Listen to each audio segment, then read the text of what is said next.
when it comes to being a trans man in the summer, it can honestly suck, but hopefully it doesn't after you watch this video. So in this video, I want to share tips about binding, swimming, and things to wear this summer, and also just like some miscellaneous stuff. One thing that I really want to talk about that I have noticed is it almost seems, this could just be me and my For You page, but it seems to me that a lot of trans guys, the main form of binding I see these days is wearing trans tape. Now, that is great. I'm really glad that trans tape has become more apparent because it tends to be a safer option for like when it comes to like breathability, but it mainly really works for people with smaller chests, and that's not the case for everyone, you know? And so I feel like people who either don't have much luck when it comes to taping, or maybe it irritates your skin more, you can almost feel a bit disheartened and like, oh, well, what am I gonna do? As a binder veteran, I'm here to share the tips of what I did back in the day. And yes, I know like I seem like I would be the type of guy that had a smaller chest, but no, I had like a D cup, guys. I've been in the trenches. And to be fair, my chest did shrink with testosterone, but I got top surgery fairly soon after, and I really didn't get to experience summer with a smaller chest. And so I never really I always had irritation when I used tape, so I never really gave it a second chance. But anyway, I'm gonna share my tips when it comes to binding, and I'm also gonna be sharing some binder alternatives for what's breathable for, my guys who can't, just wear tape. So first off, when you're wearing a binder already, when it's hot outside, it's already hard to breathe because of that. And then wearing a binder on top of that, not good, not great. So obviously one thing to keep in mind is that you're gonna need to take binder breaks. And that's not even like a, oh, I need to remember to do this. It's more like a, oh, it's like inevitable. For example, one thing I can illustrate to you, imagine it, it's 100 degrees, sun is beating down on everyone. I'm in a pride parade. I get to sit down during the whole thing. I'm wearing my binder during it. And afterwards, I am like the sweatiest I have ever been. And I literally needed to take like an hour-long binder break, just sitting there, just decomposing and letting the sweat all out. So, yeah, and another thing to keep in mind with that is to know your limits when it comes to binding, and if it's worth it, or what methods to go about so you can be the most comfortable and be able to breathe. Because one thing I'm gonna share with the class, if there's something I would recommend avoiding, is wearing a binder and riding a roller coaster.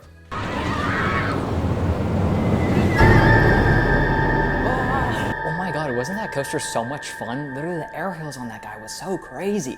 Yeah, that was so much fun. I mean, if you'll just excuse me for a bit. Oh, okay. I don't know what his deal is. That is not an experience I ever want to live through again or wish upon anyone. Another thing, before I get into some alternatives and some more breathable ways to go about binding, is make sure you wash your binder. You probably stink, you sweat a lot. If you're on testosterone, you get heat flashes.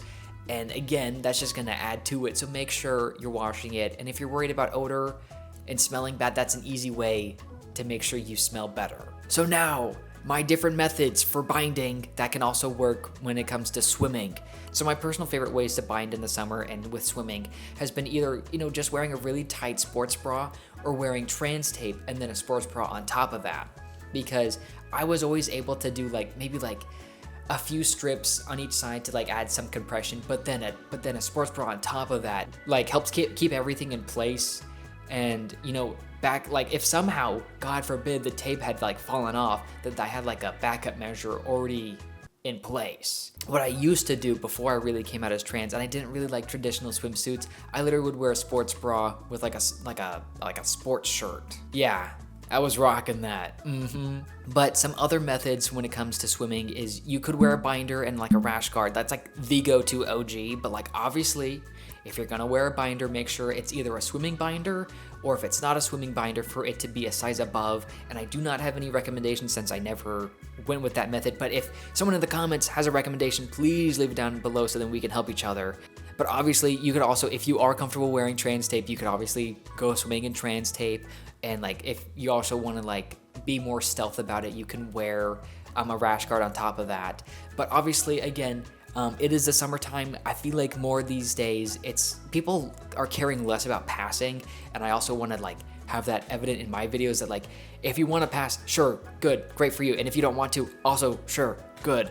But ultimately, do whatever is gonna make you most comfortable, because That's what's most important. Now, specific brands for sports bras and tape is I probably maybe would have had a better experience with tape if I had like tried trans tape, but I always use KT tape and that did the job. But the backbone of the masc community, Nike sports bras, can't go wrong with them. And then when it comes to swim shorts, ultimately there's a lot of options. If you're going for like a more affordable option, obviously, I mean, I haven't tried any from Amazon, but you could do something from Target, Walmart. I personally like this pair from ASOS.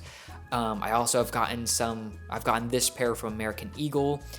If you have more bottom dysphoria, I would recommend darker colors because darker colors they don't highlight as much. And if you do have bottom dysphoria and want to pack, would recommend obviously you have a harness to keep that thing on you.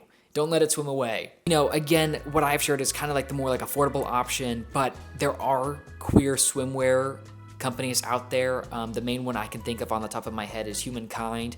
But you know, if you want to do the research and are like swimming a lot and want something, again, that's like you want to support queer business, I will leave a couple links down below.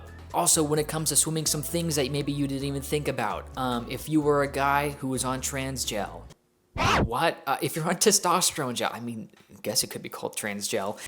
Make sure if you're gonna go swimming that you do so 2 to 4 hours after you applied the gel, because you gotta give it enough time to absorb. And to my folks who have gotten top surgery, no matter how much you've healed, no matter what, if you're gonna be out in the sun, it is recommended to put sunscreen on your scars, especially within that first year of healing. If you want bonus protection from the sun, wear silicone strips. Another thing, when it comes to being shirtless during the summer and like out in public, is it can be daunting because, in this political climate, you don't know how certain people are going to react. You don't know if they're just gonna stare at you. You don't know if they're gonna come up to you and say something or whatever. But what I have done is just prioritize my own physical comfort and my own joy in wanting to be able to be shirtless outside. And if you're worried about what other people could do, is just make sure you have like a safety net of people around you, like just at least to have a friend with you when you go swimming or something like that. So then if something does happen that, you're not alone in that situation. God forbid something happens, But for the most part, people either don't care, they're not looking at you as much as you think they are, or they're really just not gonna say it to your face. They're just gonna talk about it behind your back and maybe you won't even notice. Unless some queen comes up to you and say, hey, those guys are making fun of you. Which maybe don't tell people that. But thanks, Queen, for the who did that one time. Anyway, you guys are kind of getting like a mini bonus video in this. I'm going to be sharing 4 different outfits for inspiration for the summer for you guys. We need to find a common home for you and me and maybe someone more. Give me affection, please. Okay, for the first of 4 outfits I'm going to be sharing with you is the one I'm currently wearing. This is a good, more formal outfit, and also just a good... most of these outfits are going to fit this formula, where it's shorts, t-shirt, pretty simple. I like this shirt because it's a little bit more structured, and it also looks nice, and it has a pattern on it to help maybe distract. So like, loud graphics are a good idea.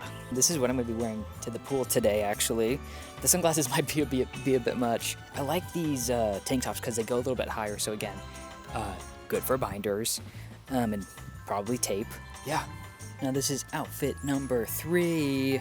This is more of like a layering outfit, as you can tell. The biggest thing to help stay cool in the summer is also what type of fabrics you're wearing. So these are linen, this is linen, this is the tank top I was just wearing.